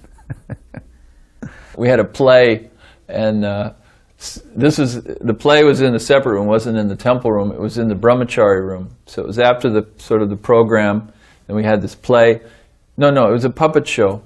Vishnu Jan made these puppets, and it was a Prahlad puppet show. So behind the puppet screen, there was Shilavati was Prahlad's mother, and Vishnu Jan and maybe one or two other devotees were there doing the different puppets. And so at one point, Hiranyakashipu is going to feed Prahlad some poison food. So then there's this plate of prasadam, some sweets. It was put on this puppet stage. Then so Prahlad is offering to the spiritual master. So then one of the devotees, one of the brahmacharis, is told, Jai Gopal, bring the sweets to the spiritual masters. So then they take the sweets and offer it to Prabhupada, actually go and take. So Prabhupada says, "Oh, you're trying to poison me?" So funny. Prabhupada made this joke and everybody just had such a kick out of it. I had the opportunity to talk with him a little bit about the play. He said, yes, this play is so nice. There should be more plays on this standard. Devotees had worked very hard for this. Srila probably did many rehearsals. He said, yes, whatever you do sincerely for Krishna will be a success. When Srila Prabhupada made it to Chicago for Rath Yatra, and the first impression I remember is when we greeted, Srila Prabhupada came in early in the morning, around 6:30, so we had Guru Puja for him. And I remember it was ecstatic chanting and dancing.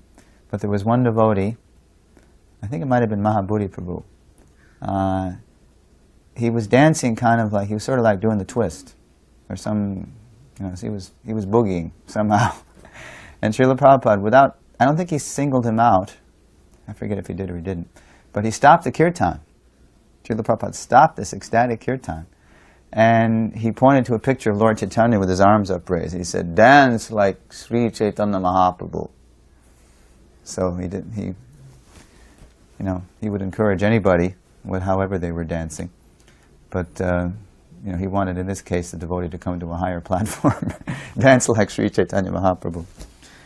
I remember one time he was giving darshan, or this was before class, all the Gurukul students were reciting different verses. And they were all citing the Bhagavad Gita. There was one little devotee named Smaranam, Krishna Smaranam. He had a very good memory. I was also memorizing the Bhagavad Gita, although I wasn't part of the temple, because if you knew the whole chapter of the Bhagavad Gita or the chapters that they had studied, then they'd give you a whole Maha plate.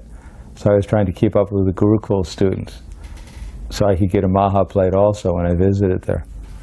So Krishna Smaranam, maybe it was Leela Smaranam, I can't remember the little boy's name. He was expert at reciting, so he recited so many verses from the Bhagavad Gita. And I thought, wow, this is fantastic. But Prabhupada looked at him and said, "So what is the translation?" I said, "I don't know." He said, "No, this is useless. They must know the translation." So then I realized, I also have to know what it means. It's not enough to be able to parrot the words. One interesting thing was, I was very tired because we had been up 24 hours. And so I think he was there Friday, Saturday, Sunday, and he left on Monday, I believe. So on one of those mornings, I guess it was Sunday morning, I missed Mangal Arati. I usually don't, but I was tired. And so I didn't get up for Mangal Arati. So there was a small group of devotees in his room, and he said, one thing is, the devotees here do not go to Mangal Arati, and this had been a huge Mangal Arati. So I said, "Oh yes, Prabhupada, they go to Mangal Arati. They had Mangal Arati." He says, We then toured the building. When the realtor came, we toured that building. We went to the other building. We looked around, and we kind of just, I don't know if we decided at that moment that we wanted the Watseka building, but then Prabhupada said to the minister, the minister was the only representative of the church. Prabhupada says to him, he says, "You are serving God and we are serving God." He said, "So we're both servants of God." And he said, "In some ways, we are just as poor as church mice, as they say." So I'm really paraphrasing this, so Prabhupada is saying, we're just as poor as church mice, and you're a servant of God, we're a servant of God. So he said, so in some sense, we could just ask you to give it to us for service of God. He said, but we won't ask you that. He said, but you give us your best price. The Prabhupada was just, he obviously wanted it. He's negotiating with him like anything. I mean, you know, in some sense he was really, you know, kind of pushing him. We went to morning walk at a park, which was at the base of the Atlanta skyline. It's like Central Park in New York in the sense that it's close into the city. Atlanta skyline has become since then actually quite impressive, but at the time it was growing, and you know, Atlanta was a up and coming city, and you know, they were and they still are really into being, you know, trying to become the next great city and very urbanized, and they're totally immersed in this consciousness. So we walked, and Prabhupada looked at me, because I was the temple president there, so he was speaking to me. And he pointed to the skyscrapers, and he said, "Do not be impressed." He said, "Do not be impressed." He said, Krishna will finish it in a moment." At one time he said that, he said, margin, these people are so foolish that they don't know that sometimes in margin they put some kind of, I forget the name of the chemical. He said, but this is actually just stool, potassium phosphate. He said, sometimes they get this from stool, and they think margarine is better than butter. He said, people are so foolish. Prabhupada left Los Angeles, he went to Russia. So he came back to Los Angeles. This was still in 1970, and he started talking about Russia. And then he said, remember one time we were in the garden, and he said, his first impression of Russian people, they said they were very, he said the man was very strong. He picked up the luggage, and he was talking about how it was unnecessary to have, you know, to have so much strength.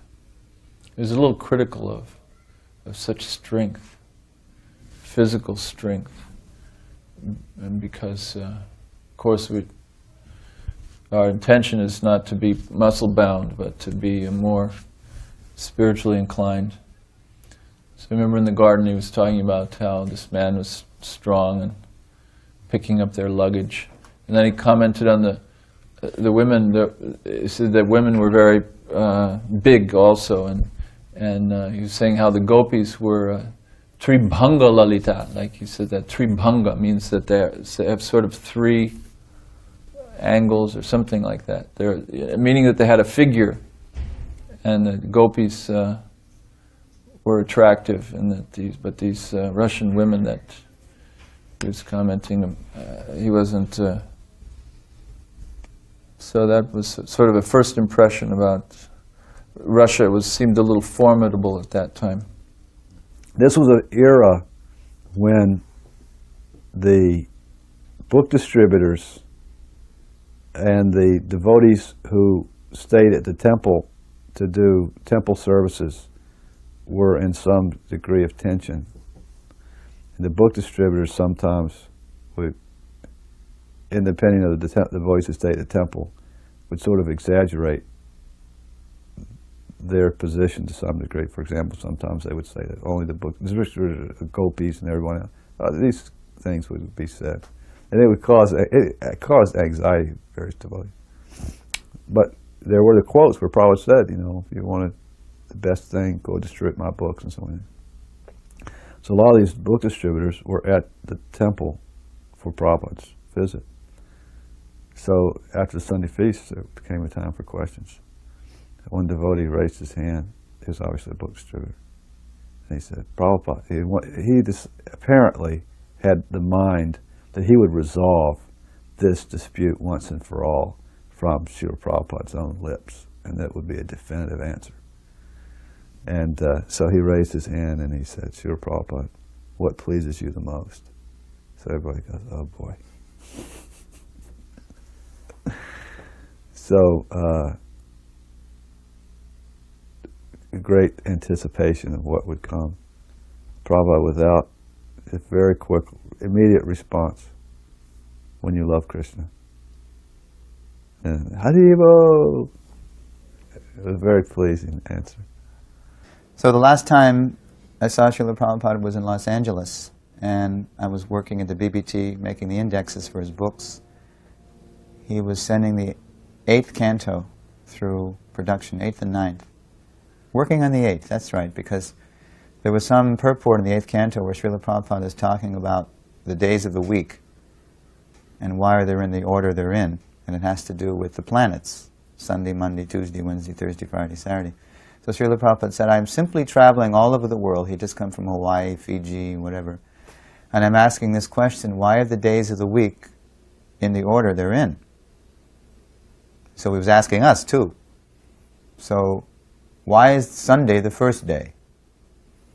So Srila Prabhupada, or some devotee piped up and said, because it is the Lord's day. And Srila Prabhupada said, don't bring in religion. Because he wanted to put everything on a scientific basis, and nobody accepts religion in this day and age. It's just all sectarian and sentimental. So that was very significant, that Srila Prabhupada wanted to set this scientific basis of the days of the week. And so he started talking about the order of the planets. The sun is closest, then the moon, controversial point, Mars, Mercury, etc., Jupiter, Venus, or whatever the order is, Saturn. So, and then I remember a couple of morning walks, nice morning walks in the park near Santa Monica, in Santa Monica somewhere. And around 6 o'clock in the morning, the sun was just rising and it was coming through the trees, and Hari Shari Prabhu was taping. And I remember this one thing, how there was this little old lady in the park, saw us coming one morning, this whole squadron of saffron moving toward her. And we all were coming toward her, and I was wondering, what's Srila Prabhupada going to say? I know it seemed like he was going to say something. What's Srila Prabhupada going to say? So what Srila Prabhupada said was, he didn't say Hare Krishna, or he just said, in the most gracious way, he said, good morning, with very long, gracious tones. And the lady kind of gave this nice return, the greeting, and she gave a look like, this is the most wonderful thing I've ever seen. So Srila Prabhupada knew just what to say at the right time. So he came in the temple room, and he took his seat on the Vyasan, which had just, everything was fresh. I mean, it was a brand new, people had worked literally, 24 hours for a week. In fact, Prabhupada commented when he got to his room, wherever I go, there's always the smell of fresh paint. But then he laughed. But so he goes into his Vyasasan, and everyone gets in the temple room. It takes a few minutes, and it's almost hushed. And sit down, and the devotees, I mean, it's standing room only, but somehow most of the devotees are in the temple room, and there's some large doors so they can kind of spill out in the hallways onto the porch. And it's a silence. I think probably at that point chanted Parama Karuna for the first time. Pahunduijana Nitai Gaura Chandra. And he chanted it every time he came to the temple room during that visit. After the chant, he gave his opening address.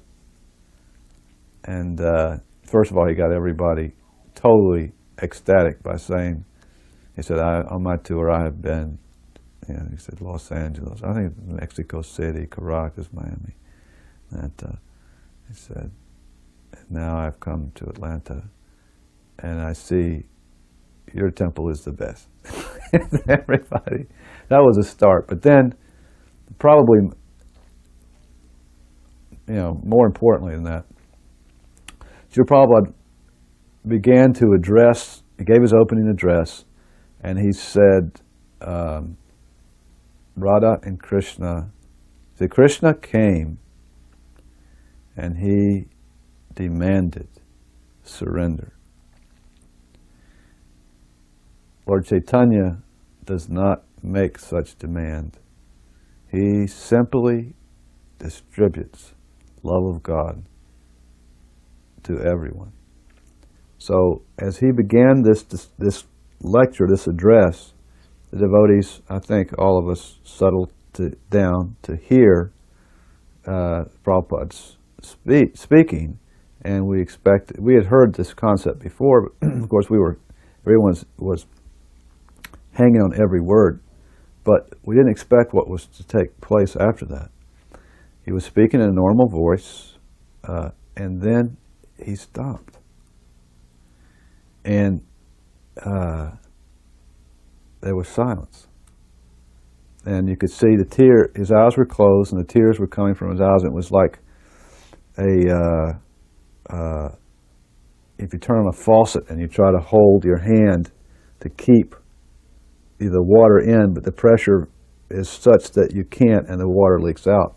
It's like the pressure of his eyes. It was almost as though if he were to open his eyes, they would shoot, like you see described in the Chaitanya Chaitamrita. But then he opened his mouth to speak, to go on speaking.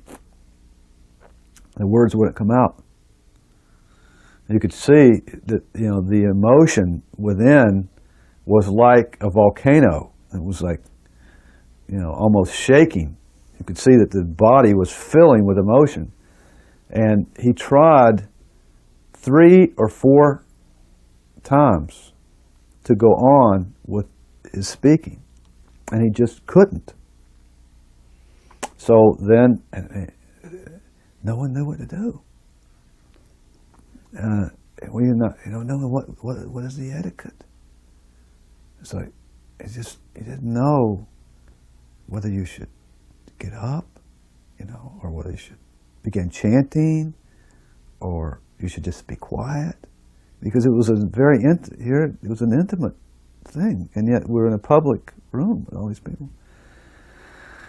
And so you could see him struggling within to go on. And finally he was able to speak, but he couldn't, but his voice, it was like, it barely came out. And when it did, it was very high. His voice was very high because it was a struggle to speak. And when he could speak, he said,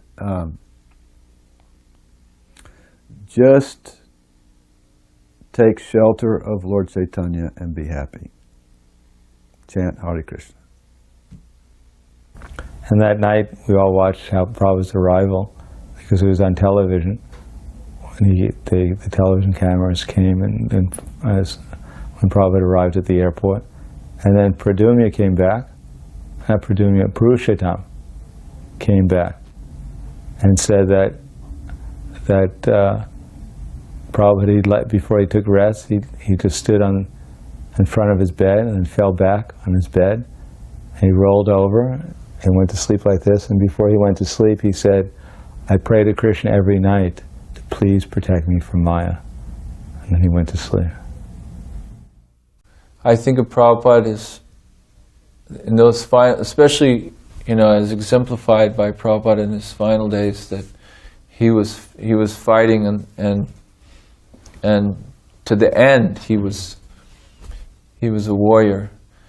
And the way that I feel like that, the reason I feel like that is that I was in Iran at the time, and we all went to visit Prabhupada, and kind of one by one, from Iran anyway. And so I went to visit Prabhupada. I was alone from Iran, and then I went immediately I got to Vrindavan, I went into the room, and I had a suit on from Iran.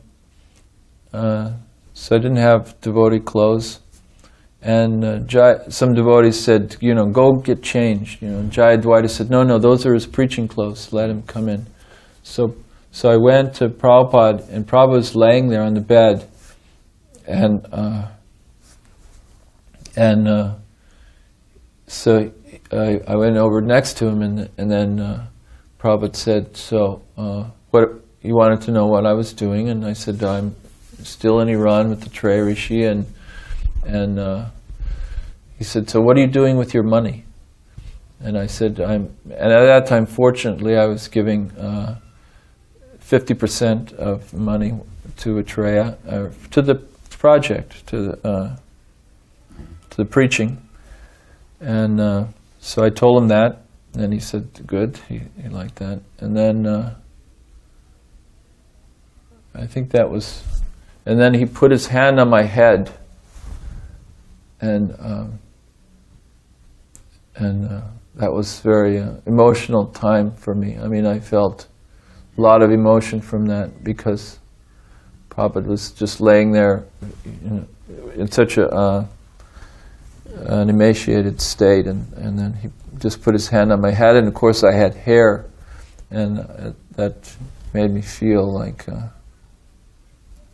whatever, that, you know, my hair was impure, and Prabhupada did that. So so I have this, and then afterwards I watched Prabhupada, and he called for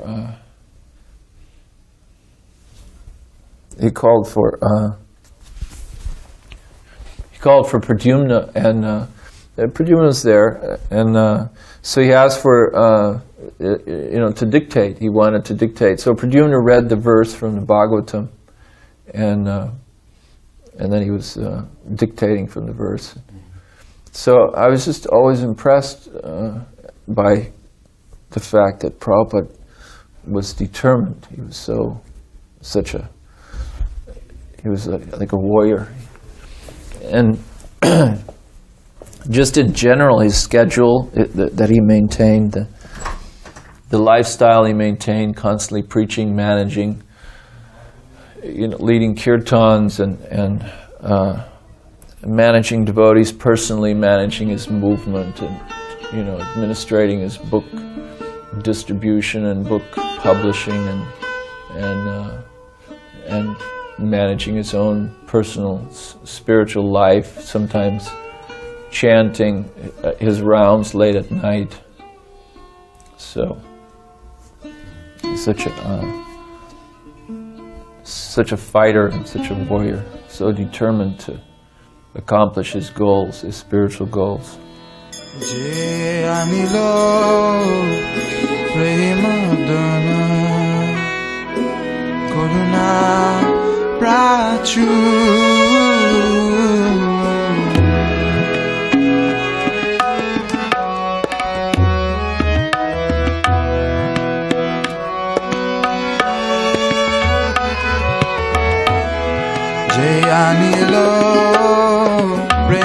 Dana Karuna Prachu